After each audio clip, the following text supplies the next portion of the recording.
Hello everyone. So today we are back with another video from our lesson Nationalist Movement in Indochina.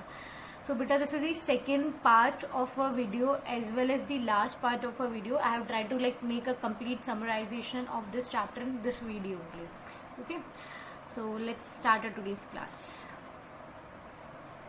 Okay तो ये पहले ही मैं आपको location समझा चुकी थी हमारा इंडो चाइना का, ये तो कल वाली ही वीडियो लेक्चर में हमने देख लिया था, याद है। फिर मैंने आप लोगों को एक मैकोंग डेल्टा के बारे में भी बोला था कि मैकोंग डेल्टा जो है वो बहुत इंपॉर्टेंट रीजन आएगा वियतनाम के अंदर, उसे भी ध्यान रखना। तो ये इस पार्ट में है मैकोंग डेल्टा।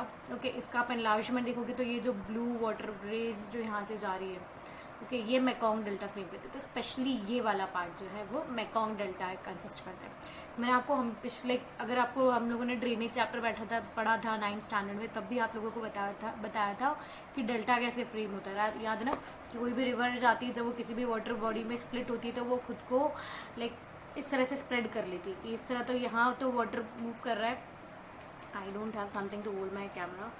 सो यहाँ इस तरह से तो ये जो स्प्लिटिंग हैंड्स दिख रही है, स्प्लिटिंग फिंगर्स दिख रही है मेरी, वो क्या होता था, डेल्टा होता था। ये सब चीज़ें तुम्हें याद होगी तो इतना वापस ज़्यादा रिवाइज करने की ज़रूरत नहीं है। तो अब हम लोग बात करते हैं, हम लोगों ने पिछले से स्टार्टिंग से अगर मैं रिकॉल करूँ तो हम लोगों ने अभी तक ये देखा था कि जो हमारा इंडो चाइना है उसकी लोकेशन हमने समझी थी। फिर हमने ये भी देखा था कि वहाँ पे पहले तो कॉलोनियल डोमिनेशन हो रखा था चाइनीज़ का। फिर चाइनीज़ एम्पायर जैसे जाता है तो वहाँ पे फ्रेंच ट्रूप्स आ जाती है, और फ्रेंच ट्रूप्स आने के बाद में वो लोग वहाँ पे काफ़ी तरह के तो डेवलपमेंट प्रोग्राम्स भी करते हैं, काफ़ी तरीके से वो लोगों के कल्चर वगैरह को भी इन्फ्लुएंस करने की, अफेक्ट करने की कोशिश करते हैं। तो उसके रिलेशन में हमने काफ़ी सारी चीज़ें देखी थी, है ना। और फिर एजुकेशन सिस्टम तो बहुत इंपॉर्टेंट जो वहाँ का चेंजेस लाया गया था, तो उस एजुकेशन सिस्टम के बारे में भी हम लोगों ने पढ़ा था कि जो एजुकेशन सिस्टम है उसमें क्या क्या ड्रॉबैक्स थे, कौन कौन से सब्जेक्ट्स पढ़ाए जाते थे, और स्कूल वगैरह में किस तरह की वहाँ के नॉर्म्स वगैरह हुआ करते थे। ओके, तो अब वो और ज़्यादा ये सोच रहे थे कि मैंने आपको एक और चीज़ कल भी बताई थी कि अब वो लोग क्या कर रहे थे। अब वो लोग चाह रहे थे कि वहाँ पे जो फ्रेंच ट्रूप्स आई थी वो ये समझ रही थी कि भाई हमें यहाँ पे क्या लाना है, we want to develop people, या फिर बोलते हैं ना मॉडर्नाइजेशन हमें लाना है, सिविलाइजेशन हमें लाना है, ये फ्रेंच ट्रूप्स को ऐसा लगता है। तो बेटा उन्होंने ना वहाँ पे क्या किया, उन्होंने डेवलपमेंट करने के लिए मॉडर्न सिटीज़ वगैरह डेवलप करी। तो उन्होंने हानोई नाम की भी एक सिटी डेवलप की है वियतनाम के अंदर, ठीक है। अब हानोई जो था, अब उन्होंने ऐसा किया, जैसे याद करो, अगर तुम्हें अगर कुछ हमारी इंडियन हिस्ट्री से भी याद हो तो ब्रिटिशर्स जब इंडिया में आए थे तो उन्होंने भी क्या किया था, इंडिया को भी डिवाइड कर दिया था। कुछ पार्ट ऐसे जो थे वो रजिस्टर्ड थे केवल वाइट पीपल के लिए, वहाँ इंडियंस या फिर ब्लैक पीपल नहीं जा सकते। ऐसे ये लोग क्या करते हैं, डिवीज़न कर देते हैं सोसाइटी में। और जो ज़्यादा अच्छी ब्यूटीफुल सी प्लेसेस हुई, या जो एकदम प्रोमिनेंट फैसिलिटेड जो एरियाज़ होते थे वो कि किसको मिलते थे, वाइट पीपल को मिला करते थे। बाकी जो सारा सेगमेंट होता था या जो बचा कुचा या ख़राब जिसे हम बोल सकते हैं ना, वो किसको जाता था, कॉमन पीपल, वहाँ के नेटिव्स को चला जाता था। तो सेम सेंस में यहाँ पे भी इन्होंने हानोई डेवलप करी है। हानोई बिल्ड हुई थी और वहाँ पे एकदम मॉडर्नाइज वे के अंदर हानोई बिल्ड की गई है, और एकदम बोलते हैं ना कि वेल फैसिलिटेड वहाँ पे सीवेज सिस्टम वगैरह सब कुछ उन्होंने बहुत अच्छा बनाया गया, ठीक है। अब पर यहाँ पे प्रॉब्लम क्या होती है ना कि 1903 के अंदर वहाँ पे एक प्लीक आ जाता है, ठीक है। वहाँ पे एक बीमारी आ जाती है, वाइड स्प्रेड बीमारी वहाँ पे फैल जाती है, जस्ट लाइक कोरोना। पर कोरोना तो बहुत ज़्यादा और डेंजरस है, डिवास्टेटिंग है। वहाँ जो था, वहाँ क्या होता है कि उन्होंने क्या किया था ना, सीवेज को लिंक किया था, हानोई का जितना भी सीवेज वगैरह था उन्होंने वहाँ एक डंपिंग एरिया वगैरह के आसपास। तो उस डंपिंग एरिया के अंदर क्या हो गया, लार्ज ब्रीडिंग ग्राउंड बन गया वो रैट्स के लिए, ओके। तो वहाँ पे रैट वगैरह प्रोजेक्ट होते रहे, वो डेवलप होते रहे, रैट्स वगैरह की पॉपुलेशन बढ़ती गई, और वो उन्हीं पाइपलाइंस के थ्रू वो जो सारे रैट्स थे वो कहाँ पहुँच गए, हानोई में। So that was a bleak strike in Hanoi. Hanoi में समझ में आ गया ना, यहाँ पे अटैक हुआ है रैट्स का। तो अब रैट हंट शुरू होता है। अब ये बेचारे जो फ्रेंच पीपल थे ना, ये काफ़ी ज़्यादा डरपोक थे, जैसे हम लोग लिजार्ड्स और कॉकरोचेस से डरते हैं, हाँ ठीक है। अब ऐसा मत कमेंट करना कि मैम हम लोग तो नहीं डरते, ठीक है। तो उसी तरीके से ये लोग डरा करते थे, किससे, रैट से। ओके, तो यहाँ पे इन्होंने रैट कैच करने का, रैट पकड़ने का मतलब वहाँ पे स्टार्ट किया कि भाई आप रैट हंट करो। मतलब उन लोगों ने क्या किया, जो नेटिव पीपल थे उनको वो पैसे दिया करते थे, मतलब आप रैट किलिंग करोगे, मार के लाओगे तो आपको उसके बदले में मनी मिलेगा। तो अब ये लोग भी बहुत ज़्यादा होशियार थे। पहले तो इन्होंने क्या किया, जो वहाँ के जितने भी नेटिव पीपल थे, इन्होंने अपनी ना मतलब जो डिमांड्स थी, उनको पता चल गया कि भाई अब हमारी डिमांड्स इंक्रीज़ हुई है, तो इन्होंने क्या किया, अपनी बाउंटी जो है वो इंक्रीज़ कर दी। जैसे मानो कि फॉर एग्जाम्पल कि आपको कोई एक चीज़ है वो पर्टिकुलर 100 रुपीज़ में मिलती है, ठीक है, हाँ, थ्रू आउट द ईयर वो 100 रुपीज़ में मिलती है। पर जब स्केर्सिटी होती है, जब उस चीज़ की डिमांड बढ़ जाएगी, तो वो 100 से क्या हो सकता है, मे बी 120 की हो जाए, 150 की हो जाए। तो उसी तरीके से रैट हंटर्स जो थे, तो रैट हंटर्स जो थे उन्होंने भी अपनी प्राइस को बहुत ज़्यादा हाई कर दिया था। उस टाइम पे करेंसी जो थी वो बाउंटी हुआ करती थी। ओके, और एक और इन्होंने न्यू ट्रिक देखी, सोच देखो कि जो ये लोग क्या करते थे, मतलब इनको बाउंटी तब मिलती थी जब ये जाकर के वहाँ पे टेल दिखाते थे। मतलब टेल, अगर आप रैट को मार रहे हो तो उसकी टेल ले आओ, तो उसके बदले में आपको बाउंटी मिल जाया करती थी। ओके, तो ये लोग भी बड़े स्मार्ट हुए थे। तो इन्होंने क्या करा कि रैट्स को मारना तो शुरू किया, और उनकी टेल्स को मतलब मारते नहीं थे, रैट को पकड़ते थे, उसकी टेल्स को कट करते थे और वहाँ ले जाते थे। अब ठीक है, इससे क्या होगा कि वो रैट है वो वापस से रिप्रोड्यूस करेगा, ठीक है, उसके और ज़्यादा ऑफ स्प्रिंग्स वगैरह बनेंगे। तो इस तरह के उन्होंने स्मार्ट चीज़ें वहाँ पे डेवलप करने की कोशिश करी। तो मतलब ये एक तरह का आपको बेसिक रिवॉल्व दिख सकता है कि कैसे डे टू डे लाइफ के अंदर भी लोगों ने रेजिस्ट किया था कॉलोनियल रूल को। हम लोग यही पढ़ रहे थे ना, कॉलोनियल डोमिनेशन को किस तरह एजुकेशन वगैरह के थ्रू, स्कूल्स वगैरह में उनके अगेंस्ट रिवॉल्व किया गया था। So this was also another example कि लोग कैसे डे टू डे लाइफ में भी कैसे कॉलोनियल रूल को अपोज करते थे। ओके, तो अब रिलीजन, अब ये तो हम लोगों ने वहाँ का एरिया वाइज भी देख लिया। अब रिलीजन एंड एंटी कॉलोनिज्म भी वहाँ पे हो रहा था, कॉलोनाइजिंग भी हो रहा था। वहाँ पे एक स्कॉलर्स रिवॉल्ट होता है। अब स्कॉलर्स रिवॉल्ट के अंदर क्या होता है कि देखो, समझने की कोशिश करना रिलीजन रिवॉल्ट के अंदर कि वहाँ का जो बेसिक रिलीजन है वो बुद्धिज़्म या कन्फ्यूगरिज्म था, ठीक है। अब यहाँ पे ये लोग आते हैं, ब्रिटिशर्स आते हैं, they were generally belonging from which religion, Christian. तो यहाँ पे ये लोग आकर के क्रिश्चियनिटी स्प्रेड करने की कोशिश करते हैं और लोगों को कन्वर्ट करने की कोशिश करते हैं। ओके, तो उसी के अगेंस्ट में स्कॉलर्स रिवॉल्ट होता है 1868 में। It was led by officials of at imperial court, ठीक है। और ये कौन से, किसकी डायनेस्टी के, किसके ड्यूरेशन में हुआ था, नेगुएन एंड हैतिन, उस टाइम पे उनका रीजन था, उनके रीजन के अंदर ये सारी चीज़ें हुई थी। उनके रीजन के अंदर सारी, मतलब ये अगर आप समझोगे तो नेगुएन और हैतन जो डायनेस्टीज थी, ठीक है, तो उनके अंडर में जो वहाँ पे लोग आकर के कन्वर्ट करने की कोशिश करे थे, तो इन लोगों ने स्कॉलर्स रिवॉल्ट लीड किया था। इनका ड्यूरेशन था, आपको इतना समझ लो। तो इसके अंदर 1000 ऑफ कैथोलिक्स वर किल्ड, मतलब एंटी कॉलोनिज्म है ना, आप कॉलोनिज्म को अपोज करोगे। तो इन्होंने भी क्या किया फिर, कॉलोनियल रूल को, मतलब वहाँ पे जो फ्रेंच पीपल थे उनको मारना शुरू कर दिया, उनकी किलिंग शुरू कर दी। फिर उसके बाद में हमारे पास एक बहुत इंपॉर्टेंट मूवमेंट आता है, हुआ हाउ मूवमेंट। बहुत फ़नी है, अगर तुम्हें अभी भी ये लगता है ना कि ये टर्म फ़नी है, तो इसका और आगे पढ़ते जाओ और कितने अच्छी इंपॉर्टेंट चीज़ें हैं। तो हुआ हाउ मूवमेंट के अंदर जो हुआ हाउ मूवमेंट स्टार्ट होता है 1939 के अंदर। अब इसके अंदर क्या होता है ना कि ये मूवमेंट लॉन्च किया गया था यांग फू सो ने, ठीक है। अब इसको यांग फू सो के बारे में समझो। पहली बात तो यांग फू सो ये पर्सन है हमारे, ठीक है। यांग फू सो ने क्या किया है कि उन्होंने हुआ हाउ मूवमेंट लीड किया है। वो हुआ हाउ मूवमेंट के अंदर वो लोग क्या करते हैं, मतलब ये भी नेशनलिस्ट फीलिंग को वहाँ पे स्प्रेड करने की कोशिश करते थे। इन्होंने अपोज किया था sale of child brides, gambling, use of alcohol, opium, इस तरह की चीज़। मतलब ये सोसाइटी में वेलफेयर का ही काम कर रहे थे, अगर बेसिकली हम समझे तो, ठीक है। ये एक सुपर हीरो बन के आए।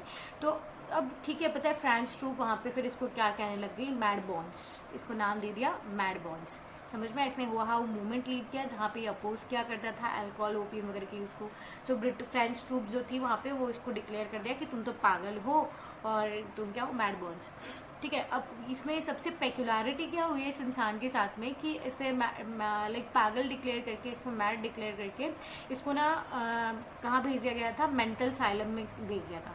तो जब इसे मेंटल असाइलम में भेजा जाता है तो जो डॉक्टर्स इसका ट्रीटमेंट करते हैं ना, वो डॉक्टर्स इसके फ़ैन बन जाते हैं, इसके फॉलोअर्स बन जाते हैं, है पेक्युलरिटी। और वो इसको डिक्लेयर कर देते कि भाई ये तो बिल्कुल ठीक है, ये किसी भी तरीके से पागल नहीं है, और इसको फ्री कर दिया जाता है। फिर अब आपको क्या लगता है, फ्रेंच ट्रूप वहाँ पे भी चुप रही होगी? नहीं, बिल्कुल नहीं। तो फ्रेंच ट्रूप ने क्या किया, फिर इसको उठा करके इसको भी, जो हमारे क्या थे हुआ, ये यांग फूसो थे, इनको भी लाओस में भेज दिया, और इसके भी बाकी जितने भी डॉक्टर्स जो इसके बहुत बड़े फ़ैन हुए थे, फॉलोवर्स हुए थे, उन सबको क्या कर दिया था, कंसंट्रेशन कैंप में भेज दिया कर था। याद करो, हमारे पास हम लोगों ने हिटलर का चैप्टर पढ़ा हुआ है 9th स्टैंडर्ड के अंदर, है ना।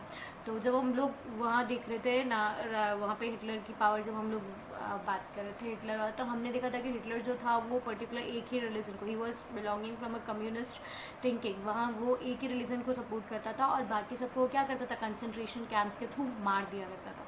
कंसंट्रेशन कैंप्स के अंदर मैसिव किलिंग होती है, ये तुम्हें बहुत अच्छे से पहले ही पता है, फिर मैं बता रही हूँ। तो यहाँ मतलब ये गैस चैम्बर्स होते हैं जहाँ लोगों को अंदर पुशअप करके उन्हें जला दिया जाता है, मार दिया जाता है। तो यहाँ भी वही सारी चीज़ें हुई है। ओके, तो ये तुम्हें पता है, ये मैट बोन्स दिख गया, इसको भेजा, और सबसे यूनिक पेकुलैरिटी यांग फूसो के बारे में आया, तो तुम्हें ये चीज़ें याद हो जाएगी। मतलब ये बहुत फ़नी से इंसिडेंट हुए हैं एक्चुअली इस चैप्टर में ना, वो तुम याद कर सकते हो। मतलब बहुत सही चीज़ें हुई हैं। पहले तो जो प्रिंसिपल एक आगे कोई लड़की, मतलब कितनी इनोसेंट सी चीज़ें हुई ना, कि किसी को फर्स्ट डेस्क पे बैठना है, उसको बैठने नहीं दिया, तो पूरा मूवमेंट लीड हो गया, तुमने उसको रेस्टिकेट किया, फिर इंसल्ट हुई खुद की, और फिर उसको वापस ही री एडमिशन दे दिया।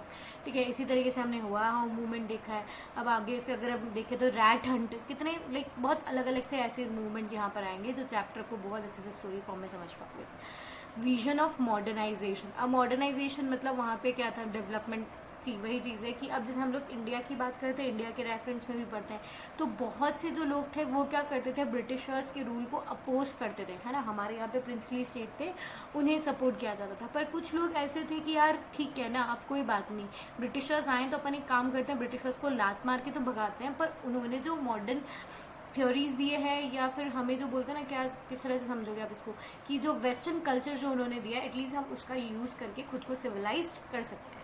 सो देयर वर टू थिंकिंग्स, मतलब दोनों में सिमिलैरिटीज़ तो क्या है कि भाई हमें ब्रिटिश रूल नहीं चाहिए, पर एक बोलता था कि वेस्टर्न कल्चर को अडॉप्ट कर लो, और एक बोलता था कि वेस्टर्न कल्चर को अडॉप्ट मत करो। ओके, तो सेम चीज़ यहाँ पे आपको यहाँ पे भी मिलेगी। जब विजन ऑफ मॉडर्नाइजेशन हम वियतनाम के अंदर पढ़ेंगे, तो वहाँ पे भी हमें दो स्पेशल यहाँ पे पर्सन्स मिलते हैं, पर्सनालिटीज़ मिलती है, जो इसी कॉन्सेप्ट को दो तरीके से डील करती थी। एक चाहती थी कि वहाँ पे मतलब मोनार्की, कॉन्स्टिट्यूशन मोनार्की सेटअप हो, मोनार्की को एक्सेप्ट किया जाए, और वो ये चाहते थे कि भाई मोनार्की के अगेंस्ट आप रिवॉल्ट ना करो। ठीक है, they wanted to get help of monarchy to oppose French rule. वो चाहते थे कि भाई हम लोग राजा वगैरह का हेल्प लेते हैं और फ्रेंच रूल को अपोज करते हैं, वही ना, कॉलोनिज्म को अपोज करते हैं। So Vietnamese, they supported Vietnamese culture and opposed western ideas, क्योंकि वेस्टर्न आइडियाज़ में मोनार्की नहीं थी। ठीक है, वो खुद ही पहले ही उनमें नेशनलिस्ट फीलिंग आ चुकी थी, अब वो इंपीरियलिज्म की तरफ बढ़ रहे थे। तो ये चीज़ मैं आपको पहले समझा चुकी हूँ। मतलब ये एक ऐसा पर्सन था, फैन बॉय चाउ, काफ़ी पर्सन काफ़ी यूनिक से नेम आने वाला है, पढ़ते जाओ। ठीक है, तो फैन बॉय चाउ जो थे, उन्हें मोनार्की चाहिए थी, उन्हें वियतनाम का कल्चर तो चाहिए था, पर उन्हें वेस्टर्न आइडियाज़ बिल्कुल पसंद नहीं थे। तो अभी हमारे पास नेक्स्ट पर्सनालिटी जो है फैन चू ट्रेन, ये बिल्कुल इनसे अपोजिट थे। इन्हें मोनार्की बिल्कुल नहीं चाहिए थी, इन्हें मोनार्की को हटाना था। जहाँ उन्हें कॉन्स्टिट्यूशनल मोनार्की चाहिए थी, वहाँ इन्हें Republican democratic form of government चाहिए थी। ओके, तो ये सारी चीज़ें थी। ये भी कल्चर ऑफ वियतनाम सपोर्ट करते थे, पर इन्हें क्या चाहिए था, इन्हें रिपब्लिकन फॉर्म ऑफ गवर्नमेंट चाहिए, जबकि इन्हें क्या चाहिए थी, monarchial form of government. Okay, और ये रिपब्लिकन फॉर्म ऑफ गवर्नमेंट जहाँ अडॉप्ट करते थे, वहाँ ये मानते थे कि हमें वियतनामीज कल्चर भी चाहिए, पर हम वेस्टर्न आइडियाज़ को भी यूज़ कर सकते हैं ताकि हम लोग डेवलपमेंट ले सकें। ओके, तो ये भी चीज़ें क्लियर हुई। दोनों की सिमिलैरिटीज़ की जब अगर मैं बात करूँ, तो दोनों जो थे वो फ्रेंच रूल को अपोज करते थे। ठीक है, दोनों फ्रेंच रूल को अपोज करते। सिमिलैरिटी क्या थी, oppose French rule. Fan boy चाय, अब इतनी सारी चीज़ें, अब तुम बोलोगे, अब तुम्हारे दिमाग में कल से ना इतनी सारी चीज़ें आ रही कि मैम ये चैप्टर जो है वो CBSE में नहीं आता है, तो इतना सारी चीज़ें हम लोग क्यों लिखें, है ना। तो बेसिकली चीज़ें, हाँ, ये तुम्हें सारी चीज़ें नहीं लिखनी, तुम्हें नोट्स तो ऑफकोर्स लिखने पड़ेंगे। तो एक बहुत सिंपल सी चीज़ इसमें ऐसा कर सकते हो कि लाइक जब ये चैप्टर तुम पढ़ रहे हो, ओके, तो पढ़ने के बाद में तुम क्या कर सकते हो ना, यहाँ से इंपॉर्टेंट चैप्टर्स जो है, यहाँ से इंपॉर्टेंट पॉइंट्स जो है वो तुम पिक कर सकते हो। ओके, ये चीज़ हम कर सकते हैं। तो अब यहाँ से भी तुम्हें मिला, तुम्हें इसमें से बेसिकली तो क्या है, इतने सारे नोट्स को इनको 5 मार्क्स के फॉर्म में तो तुम्हें रटने की ज़रूरत नहीं है। तो तुम इसके बारे में कुछ क्वेश्चंस जो यहाँ से पिकअप होंगे ना, वैसे क्वेश्चंस निकालने की कोशिश करो। तो जैसे यहाँ पे भी होता है फैन बॉय चाय, जो ऐसे ये टर्म जो है वो इरेज हो गई है, मैं यहाँ पे बता देती हूँ कि अब इन्होंने क्या किया होता है ना, इन्होंने एक रेवोल्यूशनरी सोसाइटी फ्रेम की होती है 1903 में। मेरी शक्ल आ गई है अभी बीच में। ठीक है, 1903 में की होती है, और इन्होंने एक बुक लिखी होती है the history of loss of Vietnam. अब इस तरह के क्वेश्चन हमारे लिए ज़रूरी है, ठीक है, तो हम यहाँ पे इस पर स्ट्रेस दें। वो पूरी सारी चीज़ें इतना ज़्यादा डिटेल तुम्हें पढ़ने की ज़रूरत नहीं है, बस तुम्हें पता होना चाहिए कि एक एक चैप्टर में क्या क्या मेन चीज़ें यहाँ पे कंसंट्रेट, हमें किस तरह से कंसंट्रेट करें। और मैं वैसे भी हमेशा तुम्हें एक चीज़ हमेशा बोलती हूँ कि जब भी आप पढ़ते हो तो खुद को क्या समझना है, तो NTSC के एग्ज़ाम ऑर्गेनाइज़र हो, ठीक है, तुम खुद पेपर सेट करने वाले हो। तो जब आप NCERT पढ़ने लगते हो या कोई भी टेक्स्ट पढ़ने लगते हो ना, तो आपको हर एक लाइन में से क्वेश्चन दिखने लगते हैं। Okay, I can make a question from this line. Okay, so that will help you कि आप उससे बहुत ईजिली पिकअप कर पाओगे कि क्या क्या क्वेश्चन बनते हैं। तो इतना सारा रटना, इतना सारा लर्न करना बिल्कुल ज़रूरी नहीं है, क्योंकि यहाँ से केवल 1 या 2 क्वेश्चन पिकअप होंगे, वो भी हम श्योर नहीं है कि पिकअप होंगे या नहीं होंगे। तो आप क्या कर सकते हो ना कि केवल इनको पढ़ लो, इनको बहुत अच्छे से देख लो, और इसमें जो जो इंपॉर्टेंट डेट्स वगैरह आ रही है या कुछ इंपॉर्टेंट इंसिडेंट्स आ रहे हैं वो आप यहाँ से याद कर सकते हो। ठीक है, other ways of becoming modern जो था उसके अंदर क्या हुआ था, अब वियतनाम जो था, ठीक है, ये पहले से यहाँ पे था, फ्रेंच ट्रूप यहाँ पे आ रखी थी। अब यहाँ पे चाइना और जापान जो है ये मतलब इनका सपोर्ट मिलने लग जाता है। ठीक है, अब अदर मॉडर्न वे के अंदर क्या होता है कि गो ईस्ट मूवमेंट, सबसे पहली चीज़ गो ईस्ट मूवमेंट हम देखेंगे। तो गो ईस्ट मूवमेंट के अंदर क्या होता है कि अब ये सारी तो कंट्रीज थी बेटा, ये वियतनाम की अगर मैं आसपास की बात करूँ, चाइना हुआ, जापान हुआ, ये एशियनिक कंट्रीज थी, राइट। तो गो ईस्ट मूवमेंट के अंदर क्या होता है कि जापान को ना, लाइक वियतनाम के जो लोग थे, अब वो लोग एजुकेटेड होने के लिए वो लोग जापान की तरफ मूव करते हैं। ठीक है, जापान में जाते हैं, वहाँ पे वो लोग स्टूडेंट्स वगैरह मतलब वहाँ जाकर के पढ़ने वगैरह की कोशिश करते हैं। ठीक है, पर अब यहाँ पे भी ये चीज़ समझ में, गो ईस्ट मूवमेंट समझ में है कि लोगों को एजुकेट होना है, और एजुकेट होने के लिए वो कहाँ की तरफ मूव कर रहे हैं, जापान की तरफ मूव कर रहे हैं। फिर नेक्स्ट, रीस्टोरेशन ऑफ सोसाइटी। अब यहाँ पर क्या होता है कि जापान जो था वो क्या था, उसने अपनी खुद को इंडिपेंडेंट भी गेन कर ली थी, और वो लाइक बोलते ना, उसने वेस्टर्नाइजेशन भी, मॉडर्नाइजेशन भी डेवलप कर लिया था, और वो स्ट्रॉन्ग भी था। अब स्ट्रॉन्ग कैसे था वो समझना कि जापान ने क्या किया था, वहाँ पे रूसो जापानीज वॉर हुई थी 1907 के अंदर। ठीक है, अब रूसो जापानीज वॉर हुई थी तो उसने कैसे जापान मतलब लाइक रशिया जो बहुत बड़ी पावर माना था, जब उसको सोवियत यूनियन बोला जाता था उस टाइम पे, उस सोवियत यूनियन को उसने हरा दिया था, और बहुत मतलब उसने अपने क्या किया था, मतलब पूरी वर्ल्ड इकोनॉमी के अंदर उसने खुद को जो है वो बहुत ज़्यादा स्ट्रॉन्ग डिक्लेयर कर दिया था। ओके, तो इस तरीके से क्या होता है, लाइक जापान की खुद की वैल्यू भी बढ़ गई थी, तो लोगों ने क्या किया, ईस्ट की तरफ मूव करना स्टार्ट किया। ओके, पर अब क्या हुआ, स्टार्टिंग में तो क्या हुआ कि जापान में वियतनामी स्टूडेंट्स वगैरह को वेलकम किया गया। अब जापान इन वियतनामी स्टूडेंट्स ने वहाँ जाके क्या किया, अपनी रेवोल्यूशनरीज पार्टीज़ वगैरह बनाना स्टार्ट किया। ठीक है, अब मतलब वो अपने ऑफिशियल ग्रुप्स वगैरह बनाने उन्होंने इस तरह से स्टार्ट किया, पॉलिटिकल पार्टीज़ वगैरह फ्रेम करना स्टार्ट किया। तो जापान की जो मिलिट्री होती है वो क्या करती है, इन सब जितने भी स्टूडेंट्स वहाँ पे आए होते हैं उनको लात मार के भगा देती है। ठीक है, तो अब जो ये लोग थे जो जापान में पढ़ने के लिए गए थे, अब वो एग्जाइल में भागते भागते फिर रहे हैं, कहाँ पे, चाइना में और थाईलैंड में। ओके, तो मतलब एक चीज़ आपको समझनी है कि पहले जापान ने वेलकम किया है, सपोर्ट देने की कोशिश की है वियतनामीज लोगों को, फिर बाद में जापान की जो मिलिट्री है वो सबको लात मार के भगा देती है, सिंपल। फिर उसके बाद में चाइनीज़ रेवोल्यूशन होता है। चाइनीज़ रेवोल्यूशन कैसे होता है कि वहाँ पर चाइनीज़ फॉर्म ऑफ गवर्नमेंट थी, मतलब मोनार्कियल फॉर्म ऑफ गवर्नमेंट थी चाइना के अंदर, और उन्होंने उसे उसके अगेंस्ट रिवॉल्ट करके, रेवोल्यूशन ला करके इन लोगों ने एक रिपब्लिकन फॉर्म ऑफ गवर्नमेंट वहाँ पे बनाई है। तो इस तरह से क्या होता है, लोग वहाँ पे इंस्पायर होते हैं, जो वियतनामीज जो थे, जो ईस्ट और जापान की तरफ, जो चाइना और जापान की तरफ जो मूव करने की कोशिश कर रहे थे, ठीक है, वो इस चीज़ को देख करके काफ़ी ज़्यादा खुश होते हैं कि यार हम कैसे एक मोनार्की को रिपब्लिकन फॉर्म ऑफ गवर्नमेंट में बदल सकते हैं। तो वहाँ से इंस्पिरेशन लेकर के उन्होंने रीस्टोरेशन ऑफ वियतनाम करने की कोशिश की थी। ओके, रिस्टोरेशन ऑफ वियतनाम करने की कोशिश की थी। अब हम लोग पहले एक टॉपिक पढ़ लेते हैं रूसो जापानीज वॉर के बारे में। अब रूसो जापानीज वॉर क्या चीज़ है समझना। सी, रूसो जापानीज वॉर जो है वो 1904 से 1905 में हुई थी। ये हुई थी इस पर्टिकुलर स्पॉट के लिए, I think so it will not be able to, ये इतना से ये स्पॉट देख लो, ठीक है, जहाँ पे PA लिखा हुआ है, इस स्पॉट के लिए मैं स्पेशली दिख रहा है PA। ये क्या था, ये एक पोर्ट आर्थर नाम का पोर्ट था जिसके पीछे पूरी लड़ाई हुई है। समझना, अब इसमें पेक्युलरिटी क्या है, ये इतना इम्पोर्टेंट क्यों है वो समझो। यहाँ पे जापान दिख रहा है, यहाँ पे रशिया दिख रहा है आपको ऊपर, ठीक है, ये पूरा पार्ट इधर से रशिया का आ जाएगा। अब यहाँ पे क्या था बेटा, जापान और रशिया के पास में यहाँ ये कंट्रीज़ जो है यहाँ पे बहुत ज़्यादा ठंड पड़ती है। ओके, तो अब यहाँ पे ट्रेडिंग करने के लिए आपको पता है वाटरवेज तो कितना ज़्यादा इंपॉर्टेंट होता है, तो वाटरवेज जितना इंपॉर्टेंट होगा उतना ही वहाँ पे पोर्ट इंपॉर्टेंट होंगे। अब यहाँ पे इस पूरे वाटर बॉडी के अंदर जो पोर्ट थे वो सीजनल थे, मतलब एक बार ऐसा होता था कि कुछ सीजन में आकर के वो सभी पोर्ट जो थे वो फ्रीज हो जाते थे, क्योंकि ठंड की वजह से वो सभी पोर्ट जम जाते थे। पर ये एक अकेला जो है हमारे पास पोर्ट आर्थर नाम का एक अकेला पोर्ट है जो फ्रीज नहीं होता है, मतलब ये 24/7 ऑल थ्रू द सीजन जो है ये पोर्ट चलता ही रहता है। अब इसकी वजह से क्या होता है कि इसकी इंपॉर्टेंस बढ़ जाती है कि भाई ये साल में कभी भी बंद नहीं होता है, ये all through out the trading करने में, एक्सपोर्ट करने में, इम्पोर्ट करने में हेल्प करने वाला है। तो इसीलिए क्या होता है रशिया और जापान में इस पोर्ट को लेकर के लड़ाई हो जाती है। रशिया बीइंग दी पावर, मतलब supreme, one of the supreme powers में आती थी रशिया उस वक्त में, ठीक है। अब वो उस टाइम पे हार जाती है। अब मतलब सोचो कि आप सुप्रीम पावर को हरा दोगे तो आपकी वर्ल्ड में डिग्निटी बढ़ जाएगी, राइट। तो जापान जो था वो अपनी उस पावर को लेकर के ओवरवेलम हो गया था कि भाई ठीक है, मैं तो सुप्रीम पावर को भी डिफीट कर चुका हूँ। तो इसी वजह से इसने फिर इस तरह की कोशिशें की हैं कि एग्जाइल वगैरह में लोगों को भेजना वगैरह स्टार्ट किया है। तो ज़्यादा पावर आ जाता है ना तो लोग सटक जाते हैं। Okay, sorry for the language. So next what we have is Ho Chi मिन। अब हो ची मिन जो है हमारे, उन्होंने, मैंने अभी बताया था कि लोग जो हैं वो अभी काफ़ी ज़्यादा इंस्पायर हुए हैं ना चाइनीज़ कल्चर से। चाइनीज़ में जैसे रेवोल्यूशन सोसाइटीज़ वगैरह, मतलब रेवोल्यूशन आया है, सोसाइटी फ्रेम हुई है, next Republican form of society जहाँ फ्रेम हुई है।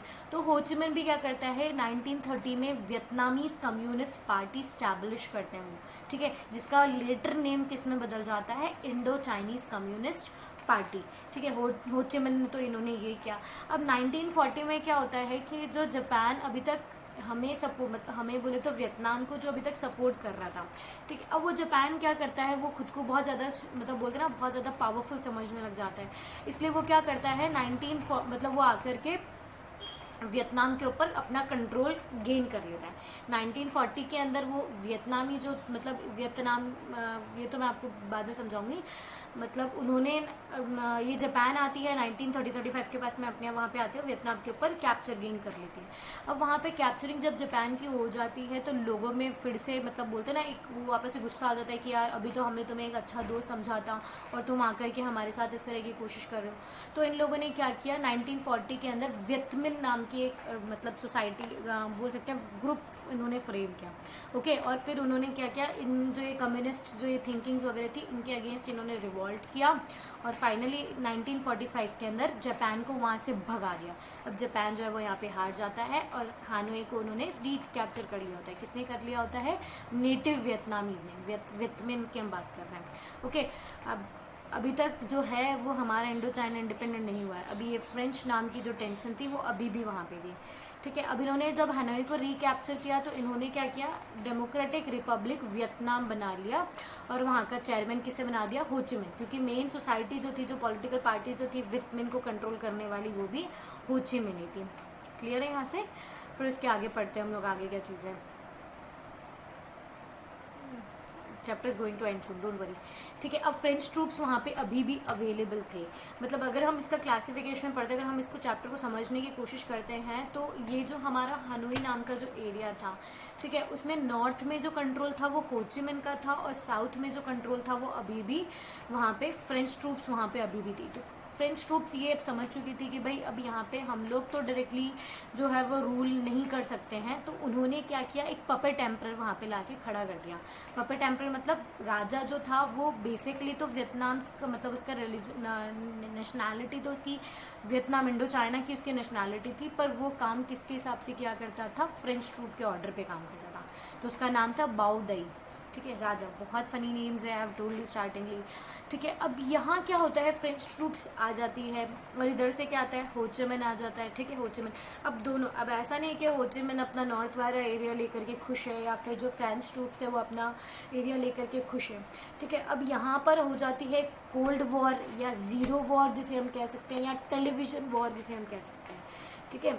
आई एम सॉरी, इसको समझना कोल्ड वॉर क्यों होता है। सी, कोल्ड वॉर का मतलब क्या होता है ना कि लाइक एक बार आपने अटैक किया, फिर एक दो साल कुछ नहीं रहा, फिर किस सामने वाले ने अटैक किया, फिर एक दो साल आप शांत रह गए, फिर एक वापस से अटैक हुआ, इसे हम कोल्ड वॉर कहते हैं। ओके, वर्ल्ड वॉर ज़ीरो इसे क्यों बोला गया था, क्योंकि अब आप देखोगे 1914 में इसके आगे वर्ल्ड वॉर फर्स्ट और उसके बाद में 1930 28 जो भी 40 के आसपास हमारे पास एक और वर्ल्ड वॉर सेकेंड आ जाएगी। ठीक है, तो इससे पहले एक वॉर होती है, काफ़ी छोटी वॉर होती है, एक पर्टिकुलर कंट्री के लिए थी। मानते इसमें इन्वॉल्वमेंट बहुत सारी दूसरी कंट्रीज़ का आ गया था, बट स्पेशली तो एक इसके लिए थी, इंडिपेंडेंस ऑफ वियतनाम के लिए थी ना, तो इसे वर्ल्ड वॉर ज़ीरो डिक्लेयर किया गया है उस टाइम पे। ठीक है, तो जब हम ये इस वॉर के बारे में पढ़ते हैं तो ये 8 ईयर्स के लिए चलती है, जो बेसिकली थी होचिमिन वर्सेस फ्रेंच, और फ्रेंच के हमने देखा ना जो पपट था बाओ दई। ठीक है, अब होचिमिन को सपोर्ट करने के लिए रशिया और चाइना आ गया था, और फ्रांस को सपोर्ट करने के लिए ब्रिटेन और यूएसए आ गया था। ब्रिटेन तो आपको बताइए भाई, फ्रांस था ही सही, तो France as a country in Britain, like Europe में आसपास की नेबरिंग कंट्रीज़ हैं। तो फाइनली क्या होता है कि ये काफ़ी टाइम तक ये लड़ाइयाँ वगैरह चलती है, बट अल्टीमेटली इतनी इन सुप्रीम पावर्स को भी हरा दिया जाता है। फ्रांस ट्रूप्स हार जाती है 1954 में। ठीक है, और डिफीट हो जाती है कहाँ पर, at the provinces of Dien Bien Phu, मतलब वहाँ पे टेरिटोरी वो एरिया है, वहाँ पे मतलब क्या क्या होता है, फ्रांस ट्रूप को पूरे तरीके से घेर लिया होता है होचिमिन में। ठीक है, मतलब वियतनाम के ट्रूप्स ने। क्लियर है यहाँ तक का। फिर उसके बाद में क्या होता है कि अब कभी भी देखना, कभी भी मैंने तुम्हें बताया, जब दो कंट्री के अंदर लड़ाई होती है तो वो जब एक उनमें जब सॉर्टिंग हो जाती है, जब लड़ाइयाँ सॉल्व हो जाती है, तो वहाँ पे किसी तरह की एक पीस ट्रीटी या नेगोशिएबल ट्रीटी साइन होती है। तो यहाँ पर भी जुलाई 1954 के अंदर जेनोवा के अंदर एक एग्रीमेंट साइन अप होता है। So there is a question for you, Geneva जो है वो कहाँ पर है, like in which country it is located, वो आप मुझे बताओगे। इसके बारे में हम लोगों ने पिछले चैप्टर में भी डील किया था। तो जेनेवा कहाँ पे, कौन सी कंट्री में, वो आपको कमेंट सेक्शंस में बताना है। सो अब इन्होंने क्या होता है, इस जेनेवा के अंदर जो एग्रीमेंट हुआ था, तो जेनेवा के अकॉर्डिंग वियतनाम जो है वो 2 पार्ट्स में डिवाइड हो जाता है। इन्होंने क्या किया, नॉर्थ को, मतलब अब आप याद करो फ्रेंच, मैंने वियतनाम की सोसाइटी बताई, जैसे सेम सिमिलर इंडियन सोसाइटी थी, कि यहाँ पर कुछ लोग जो थे वो रिपब्लिकन डेमोक्रेटिक फॉर्म करना चाहते थे, मतलब रिपब्लिकन फॉर्म ऑफ गवर्नमेंट को अडॉप्ट करते थे, और कुछ जो थे वो मोनार्की, उन प्रिंसली स्टेट्स को सपोर्ट करते थे, राइट। तो वही सिमिलैरिटीज वियतनाम में थी, कुछ लोग जो चाहते थे वो रिपब्लिकन फॉर्म ऑफ गवर्नमेंट थे, और कुछ लोग मोनार्की को सपोर्ट करते थे। तो अब नॉर्थ जो था वो होचिमिन के पास चला गया था, और जो साउथ जो था वहाँ पे बाओ दई नाम का जो राजा था वो अभी भी रूल कर रहा था। फिर क्या होता है कि वहाँ पे जब साउथ के अंदर जो बाओ दई था, जो पपेट एम्परर था हमारा फ्रांस का, उसे हटाने, ठीक है, अब मतलब वो भी प्रॉपर्ली उसके पास पावर्स तो क्या रहती है, वो नाम का राजा रह गया था। ठीक है, तो उसे हटाकर इलीगल मैनर के अंदर कोप के थ्रू वहाँ पे कौन आ जाता है, नेगोदीन दियान, मतलब हमारे पास न्यू राजा आ रहा है, बाओ दई को हटा दो, इसके काम तो इसके बाओ दई से भी बेकार है। ठीक है, यहाँ पे कौन आ जाता है, नेगोदीन दियान, मतलब वो बहुत, जैसे आपको याद है हम लोगों ने, मतलब आप ये मान लो कि एकदम एब्सोल्यूट मोनार्क के फॉर्म में था, कि इसको जो पसंद आता था वो करवाता था, लोगों को पनिश वगैरह किया करता था, ऐसी सारी चीज़ें किया करता था। ओके, नेगोदीन दियान। अब नेगोदीन दियान जो था वो अपनी ऑटोनॉमियल पावर्स को इम्प्रूव कर रहा था, वो वियतनामीज के कल्चर वगैरह के अगेंस्ट चल रहा था। ठीक है, तो इससे यूएस जो है, अब यूएसए यहाँ पे हारा था, तो उसको, उसकी बोलते ना, उसको खुजली अभी भी हो ही रही थी, तो फिर से वापस से वो आता है और वो सपोर्ट करता है, ठीक है, किसको, नेगोदीन दियान को। अब फिर से एक मतलब काफ़ी लंबे टाइम के लिए 7 ईयर्स के लिए वापस से वॉर शुरू हो जाती है 1965 टू 1975। इसे भी टेलीविज़न वॉर कहा गया है। इसे टेलीविज़न वॉर इसीलिए बोला जाता था क्योंकि अब यहाँ पे यूएसए बिना मतलब से इंटरफेयर कर रहा है, जबकि उसको कोई भी काम नहीं है, ठीक है, मतलब उसका कोई भी लेना देना नहीं, उसका कोई भी एरिया नहीं है। तो अब क्या हुआ कि ना यहाँ पर यूएसए को ना काफ़ी क्रिटिसिज्म यहाँ पे फेस करना पड़ा। उससे पहले हम लोग होचिमिन ट्रेल भी पढ़ लेंगे। होचिमिन ट्रेल क्या थी ना, ये पाथ होता है, ओके, जो हम लोगों ने मैकोंग डेल्टा जो सुना है उसके ऊपर एक पाथ बना था, ट्रेन बनी थी जिसका नाम था, लाइक ट्रेन या मान सकते हो उसे प्रॉपरली, तो वो होचिमिन ट्रेल बनी थी वहाँ पे, ठीक है, होचिमिन के नाम से बनी थी। अब उस पर क्या था, ये बहुत ज़्यादा इंपॉर्टेंट क्यों थी, क्योंकि ये नॉर्थ टू साउथ वियतनाम को कनेक्ट करती थी, और उसके बाद में मतलब ये इतनी ज़्यादा इंपॉर्टेंट हो गई थी, मतलब ट्रांसपोर्टेशन वगैरह के लिए, पीपल को, गुड्स को मूवमेंट के लिए बहुत ज़्यादा इंपॉर्टेंट हो गई थी। और इससे इसको मतलब ऐसा होता था कि जो ये यूएस था वो काफ़ी ज़्यादा मतलब इस पर बॉम्ब्स वगैरह के थ्रू इस ट्रेल को तोड़ने की कोशिश किया करता था, पर ये जो लोग थे वो काफ़ी ज़्यादा मेहनती थे वियतनाम के लोग ना, तो वो उसे मतलब within nights, within days उसको वापस से रिकन्स्ट्रक्ट करके उसको यूज़ में लिया करते थे। और यहाँ पर बेसिकली जो काम करने वाले जो थे, स्पेशली यहाँ पे 75% ऑफ वुमेन्स जो थी वो यहाँ पे काम किया करती थी इसको रिकन्स्ट्रक्शन वगैरह में, ओके। फिर हमारे यूएसए जो था उसको मतलब क्या था कि देखो यूएसए जो था वो मैंने बताया था ना, वो बिना मतलब उसका कोई लेना देना नहीं था, फिर भी वो यहाँ पे आ गया था वॉर के अंदर। तो काफ़ी लोगों ने जो है वो आसपास की जो कंट्रीज़ है उन्होंने यूएस को क्रिटिसाइज़ करना स्टार्ट किया, ठीक है। तो अब यूएस को भी समझ में आ गया कि यार ये मेरी लड़ाई नहीं है, मुझे फालतू इंटरफेयर नहीं करना चाहिए। तो फिर वापस से अब ये जो लड़ाई वगैरह जो होती है वॉर 65 से 72 के अंदर जो वॉर चलती है वो फाइनली ख़त्म होती है, और उसमें भी नेगोशिएशन होता है 1975 के अंदर, जहाँ फ्रांस में एक पीस ट्रीटी साइन होती है, ठीक है। पीस ट्रीटी साइन होती है और उससे फिर यूनाइटेड वियतनाम जो है वो फॉर्म हो जाता है। उस फाइनली पीस ट्रीटी के अंदर जो ये नॉर्थ वियतनाम और जो ये साउथ वियतनाम जो ये अलग अलग हो गए थे, इनको फाइनली इनका यूनिफिकेशन हो जाता है। ओके, सो काफ़ी लंबी चैप्टर की स्टोरी थी हमारी, but I think so it was easy. मैं फिर बता रही हूँ, इस चैप्टर में किसी भी तरह का डाउट मत रखना कि ये आपके एनसीईआरटी का पार्ट है, नहीं, ये बिल्कुल भी एनसीईआरटी का पार्ट नहीं है। पर इससे काफ़ी इंपॉर्टेंट चीज़ें आप लोगों को याद रखनी, लाइक रूसो जापानीज़ वॉर हुआ था, कौन कौन सी पीस ट्रीटीज़ वगैरह वहाँ पे साइन हुई थी, इंपॉर्टेंट 1-2 पर्सनालिटीज़ के बारे में, ठीक है। इन चीज़ों को आप लोग बहुत अच्छे से याद रख लेना। और फिर भी इस चैप्टर से किसी तरह का कोई डाउट है तो आप मुझे कमेंट सेक्शन में पूछ सकते हो, and I will suggest you to write these notes in your notebooks. At least जो इंपॉर्टेंट चीज़ें जो तुम्हें यहाँ से लगती है उन्हें पिकअप करके आप नोटबुक्स में लिख सकते हो। Thank you.